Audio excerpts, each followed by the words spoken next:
Candid अमन, कहानियों का smuggler. कहते हैं कि सफर आसान हो जाता है अगर साथी अच्छा हो, लेकिन क्या हो जब साथी आर्यमन और जागृति जैसा हो, जो एक दूजे के जानी दुश्मन है। क्या कुछ होगा इनके सफर में, चलिए आइए सुनते हैं इस वाले एपिसोड में।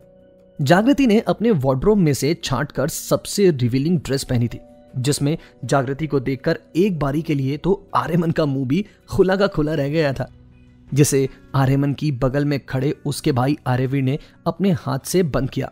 आर्यवीर ने आर्यमन के कान में कहा, भाई ये क्या कर रहे हो आप, मुंह बंद करो, भाभी क्या सोचेंगी आपके बारे में।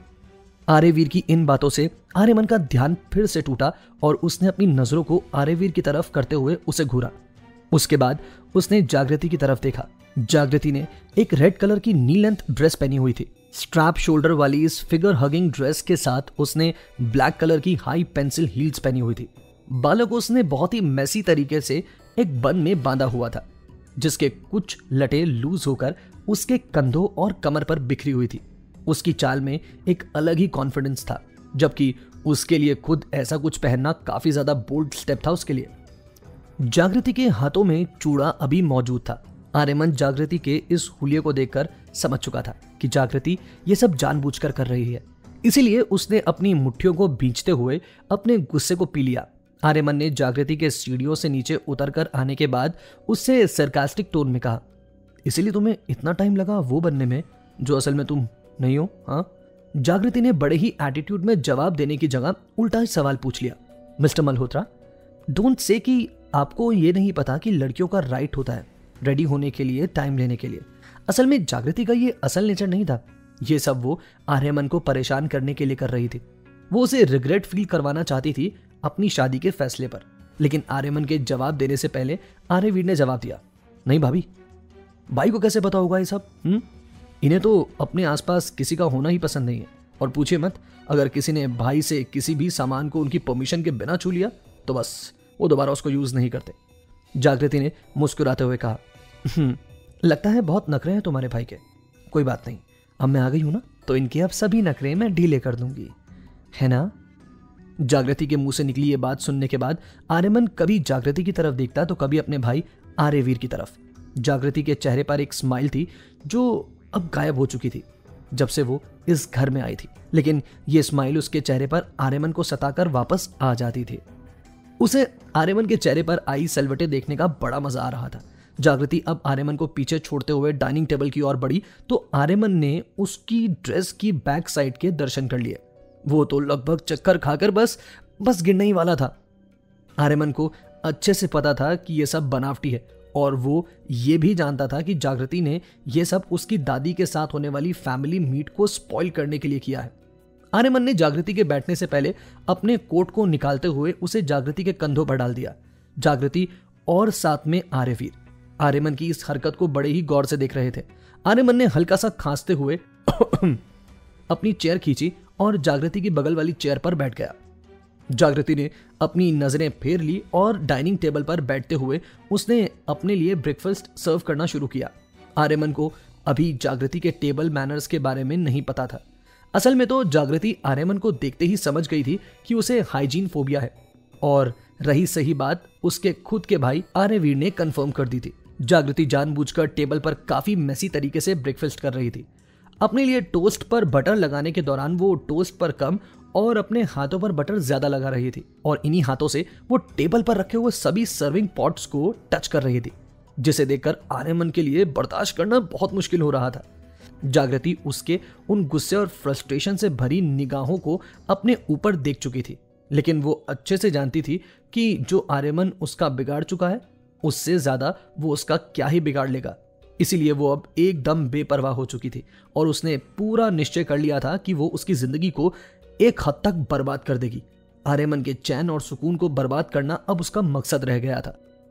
आर्यमन जागृति की नजरों को अपने ऊपर देखकर समझ चुका था कि वो ये सब हरकतें जानबूझकर कर रही है, लेकिन वो नहीं चाहता था कि वो एंड मोमेंट पर अपने कपड़ों को खराब करे और एक बार फिर से चेंज करने के लिए अपना और उसका टाइम वेस्ट करे। आर्यमन ने सामने रखे नैपकिन होल्डर में से कुछ नैपकिन निकाले और जागृति के हाथ को थामते हुए उन्हें किसी छोटे बच्चे की तरह क्लीन करने लगा। जागृति अपने हाथ खींचने की कोशिश कर रही थी, लेकिन आर्यमन ने उसकी कलाइयों को कसकर थामा हुआ था। वो पूरी तरह से सिर्फ उसके हाथों को क्लीन करने में लगा हुआ था, जबकि जागृति उसे ऐसा करते बड़ी ही हैरानी से देख रही थी। आर्यमन का ये सब करना उसकी दूसरी साइड में चेयर पर बैठकर ब्रेकफास्ट कर रहे आर्यवीर के लिए भी काफी सरप्राइजिंग था। उसने आज तक आर्यमन को किसी के साथ ऐसा बिहेव करते हुए तो नहीं देखा था। उसने तो सिर्फ 2 ही सेंटेंस सुने थे आर्यमन के मुंह से गुस्सा होने पर, ले जाओ उसे मेरी नजरों के सामने से, या फिर जस्ट किल हिम। लेकिन आज उसका वही क्रूअल भाई अपनी बीवी के हाथों को बड़ी ही नजाकत से साफ कर रहा था, जबकि उसे खुद हाइजीन फोबिया था।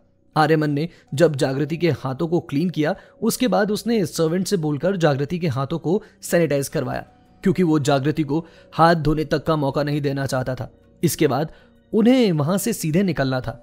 आर्यवीर का उन्हें शाम में आकर ज्वाइन करने का प्लान था।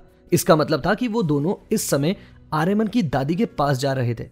आर्यमन ने अपनी चेयर से खड़े होते हुए जागृति को अपने पीछे आने के लिए कहा। न जाने आज कितने दिनों के बाद जागृति खुले आसमान को देखने वाली थी। आज जागृति के चेहरे पर एक स्माइल थी, उस खुली हवा में सांस लेने का सोचकर ही। आर्यमन के बंगले के एकदम डोर पर ही उसकी कार उसका वेट कर रही थी। कार से ड्राइवर ने निकलकर पीछे का डोर खोला तो आर्यमन ने उससे कहा, लीव इट, मैं खुद कर लूंगा, I will drive bye my self. जिसके बाद ड्राइवर ने जागृति के लिए पैसेंजर सीट का डोर खोला। जागृति संभालते हुए कार में बैठ गई, जिसके बाद आर्यमन भी कार में बैठ गया।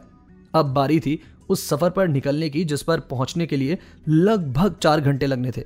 जागृति आर्यमन की बगल वाली सीट पर एकदम खामोश बैठी रही, जबकि आर्यमन लगातार अपने कानों में लगे ब्लूटूथ से अपने ऑफिस की मीटिंग करने में बिजी था। जागृति इस सब में बहुत बोर हो रही थी। उसे नहीं पता था कि रास्ता फॉल्स ड्राइव के बाद भी कम से कम 4 घंटे तक का होने वाला है। जागृति को लगा था कि उसकी दादी वहीं कहीं पास में रहती होंगी, क्योंकि आर्यमन ने कभी उनके रहने की डिटेल्स कुछ बताई ही नहीं। असल में तो दोनों के बीच इतनी बातें भी नहीं हुई थी कि वो उसे ये सब बता पाए। कार ड्राइव करने और अपनी मीटिंग के दौरान आर्यमन बार बार जागृति की तरफ ही देख रहा था, जो विंडो से सर को जोड़कर एकदम शांत बैठी थी। जागृति एक के बाद एक आर्यमन के फोन पर आने वाले कॉल से अब बोर होने लगी थी। उसने हाथ आगे बढ़ाते हुए आर्यमन की कार के म्यूजिक सिस्टम का वॉल्यूम बढ़ा दिया। आर्यमन ने जागृति को ऐसा ना करने का इशारा करने के लिए उसकी तरफ आंख निकालकर घूरा।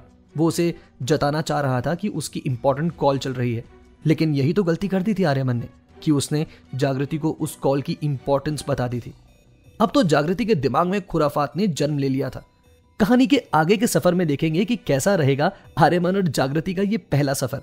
क्या कुछ होगा इस सफर के दौरान दोनों के बीच, जानेंगे लव अरेस्ट के आगे के सफर में।